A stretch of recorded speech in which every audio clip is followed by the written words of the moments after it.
Today we go to the circus to watch trained animals, clowns and agile athletes. However, in the past, audiences were amazed by exploiting human abnormalities. In this video we will tell you about the most incredible circus freaks. Watch the video until the end and you'll learn about wolf people, camel girls and the Texas giant who went from being a local oddity to one of the most skilled merchandisers in the wine business. So let's get started. Purcell Lautner, also known as Purcell. This woman was born in Puerto Rico in 1911. To medieval townsfolk, Purcell appeared to be a werewolf, but in reality, she suffered from a condition called hypertrichosis, which caused an abnormal amount of hair on her body and 2 rows of teeth. Purcell was born into a large family of 5 children. She was the 6th and the only child with this condition. Her mother didn't know how to handle her. Even consultations with doctors yielded no effective treatment. After her father's death, Purcell joined the circus, where cynical organizers gave her the nickname Monkey Girl. Lautner learned to sing and dance, received an education, and even found the love of her life. During one of her tours, she met Emma Bejano, who suffered from ichthyosis. This disorder made his skin hard and scaly, resembling an alligator's hide. Because of this, Bejano performed as the Alligator Man. In 1938, the couple got married and remained together until Emmett's death in 1995. The touring couple became known as the strangest husband and wife in the world. Interestingly, by the time of an interview in 1997, Purcell had already removed her excessive hair. She passed away in 2001 at the age of 89. Next on the list is Francesco Lentini. This man was one of a pair of conjoined twins. However, his brother attached to their shared spine consisted only of genitalia and a leg. Francesco was permanently connected to this part of his brother, living with 3 legs, 4 feet, 16 toes and 2 sets of genitals. His extra leg grew from the side of his right thigh, and the 4th foot protruded from the knee of the same extra leg. He was born in Sicily and was the 5th of 12 children. Unlike his other siblings, his arrival was a shock to the family. Rumor had it that the midwife who attended the birth threw the child under the bed and fled the room in horror.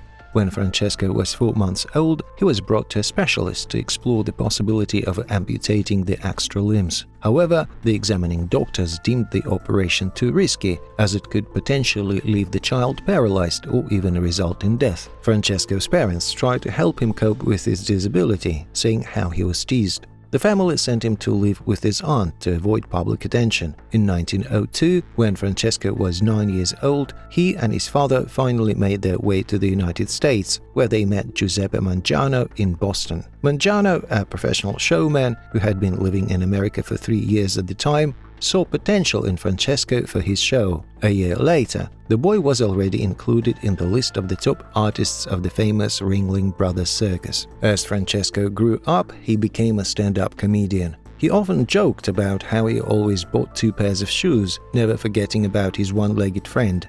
A charming man with a great sense of humor, he was known as the 3-legged Sicilian, the world's only 3-legged football player, the greatest medical wonder of all time, and even the king. Francesco, who had a wonderful sense of humor, married actress Theresa Murray and had 4 children. Although they later divorced, Francesco didn't remain alone. He spent the rest of his days with a woman named Helen Shuley. Minnie Woolsey. Cuckoo Bird Girl is how the sideshow audience dubbed Minnie Woolsey. She was born in 1880 with a congenital skeletal condition that manifested as an unusually small skull with a pointed facial structure, which led to her bird-like appearance. Additionally, due to this rare condition, Minnie had neither hair nor teeth and was presumed to be nearly blind. During her performances, the bird girl would wear costumes inspired by Native American attire and address the audience in a made-up language. Later on, she stopped speaking altogether and simply danced in a feathered costume. Minnie Woolsey's popularity was so immense that in the 1930s she even appeared in the film Freaks, which was banned in various countries and states for over 3 decades, achieving cult status only in the 1960s. Like most freak show artists, Woolsey's origins are shrouded in mystery. The only known detail about her early life is that she was rescued from a mental institution. Additionally, the exact date of her birth remains unknown. although she certainly lived for at least 80 years, as she continued to perform until 1960. Mostbeauty.ru speculates that perhaps she never died and is still performing somewhere in the world at almost 140 years old. Venus Hottentot. This woman's real name was Saarti Baartman. She was born in South Africa and lived peacefully until colonists invaded her tribe's lands and sold her to farmers from the continent. One day, an English doctor named William Dunlop visited the house where the girl had been brought, and upon seeing her buttocks, he was shocked. Saarti, like many Hottentot women, had steatopygia, an excessive accumulation of fat in the buttocks and thighs. However, all other parts of her body remained slender, and her lower back had a pronounced arch. Dunlop convinced the girl to sign a contract with him for performances in human zoos, which were popular among the lower classes. In 1810, they transported the 20-year-old African woman to London, promising her wealth. In reality, Saarti was displayed naked, showcasing her physique, which was unusual to Europeans, prominent buttocks and distinct genitalia. The British perceived her racial characteristics as exquisite deformity and laughed at the woman with enlarged hips while paying her handsomely. This practice laid the foundation for the creation of human zoos that entertained crowds in the 19th century. 4 years later, public interest in the savage waned. Venus Hottentot was sold to the French, who once again exhibited the colorful woman wearing nothing but a loincloth in Paris. In 1815, public interest faded once more. She fell into poverty, began drinking, and turned to prostitution. This lifestyle quickly took a toll on Saarti, and she soon died of syphilis. Her brain and labia were dissected and displayed until 1974. The remains of this unfortunate woman were repatriated to South Africa in 2002, thanks to Nelson Mandela's efforts. It's not a very enviable fate. But let's move on. Ella Harper was 10 years older than Minnie Woolsey. She earned the nickname Camel Girl and became a genuine star of the late 19th century freak shows. People from all over the world flocked to see Ella, who was born with knees bent backward, causing her to move exclusively on all fours. As a teenager, Ella made huge sums of money, $200 per week, which, accounting for inflation, would be equivalent to $5,000 today. Ella Harper left the freak show at the age of 16, choosing to pursue an education and live a normal life. Afterwards, she never appeared in a circus and didn't even have her photograph taken for the press. The last known photo of Ella dates back to 1886. After receiving her education, she got married and even managed to have a child. Unfortunately, Ella's future was filled with tragedy. Her daughter died just 6 months after birth. Ella, along with her husband, converted to Adventism and, 12 years after the birth of her first child, decided to become the guardian of a newborn girl from an orphanage. However, this child also passed away before reaching the age of 4 months. Little is known about Ella Harper's later life. One source claims she died at the age of 51 from rectal cancer. Another remarkable individual who joined the freak show was Isaac Sprague, also known as the Living Skeleton. Isaac Sprague was born in 1841 in Massachusetts. He grew up and developed normally, just like any other boy. Neither of his parents had any health issues, nor did Isaac, at least not initially. But at the age of 12, strange things began to happen to him. The boy started experiencing seizures and, despite having a healthy appetite, began losing weight rapidly. Concerned parents, unsure of how to help, consulted doctors, but none of the specialists of the time could diagnose the sudden emaciation. For a while, he worked for his father, a cobbler grocer. However, due to his significant weight loss, it became increasingly difficult for Isaac to sustain his vitality. When his parents passed away in the 1860s, the weakened young man was no longer fit for normal work, so he sought a way to turn his condition into an advantage. That's when he joined the circus. He never parted with a flask filled with sweet milk,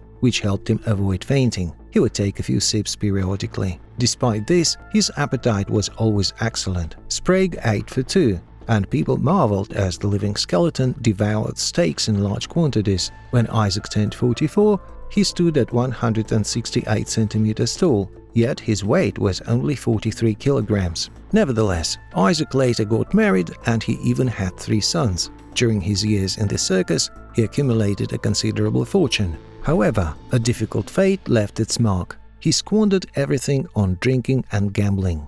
Isaac died at the age of 46, impoverished. His will stated that he bequeathed his body to scientists for experiments, so that in the future doctors could help others with the same condition. And finally, the Texas giant we mentioned at the beginning of the video. Jacob Ruben Ehrlich was nearly the tallest man in history, missing the record by just 13 centimeters. However, he had the courage and talent to make the most of his remarkable condition. Known as the Texas Giant in the circus world and as Jack Earl on the movie screen, this American giant from El Paso lived an incredible but short life. He was born in Denver in 1906, but later moved to El Paso with his parents, Jewish immigrants from Poland. In his childhood, Ehrlich dreamed of becoming a movie actor, so he relocated from El Paso to Hollywood, where from age 13 to 17 he appeared in nearly 50 silent films. Everyone was captivated by Jack Earl's towering height. However, an unfortunate fall from construction scaffolding abruptly ended his film career, leading him to return to El Paso. In October 1925, Ehrlich and several friends visited the Ringling Brothers Circus. It was there that Ehrlich realized he was taller than the tallest person in the circus. Soon the circus show manager initiated negotiations with Jake about touring under the Big Top for performances all across the United States. In March of 1926, Ehrlich joined the show, with his salary at the time exceeding $100 per week. In this way, Ehrlich spent 14 years traveling the world with the Ringling Brothers Circus. However, in an interview with the Times, he noted that he worked in the circus solely to make a living. He also shared that he grew tired of people constantly asking, "How's the weather up there?" After one of his trips abroad, Jake reconnected with an old friend who worked in the wine division of Shenley Industries. The company hired Jake for a 3-month goodwill tour. The giant decided to stay in the business and proved to be highly successful. He transitioned from a local oddity to one of the most capable merchandisers in the wine industry. In January of 1952, at the age of 46, Ehrlich retired and returned to El Paso due to his health. The giant passed away on July 18th in the Dew Hotel. From Dallas, the relatives of the giant ordered a special casket to accommodate his immense body. Instead of the usual 6, 8 pallbearers were needed to carry the casket. Today, freak shows no longer exist. Medicine has advanced significantly in the last century, and ethics in human relations have undergone significant changes. Fortunately, most disabled individuals are either cured or provided with normal living conditions, and this is the right way forward.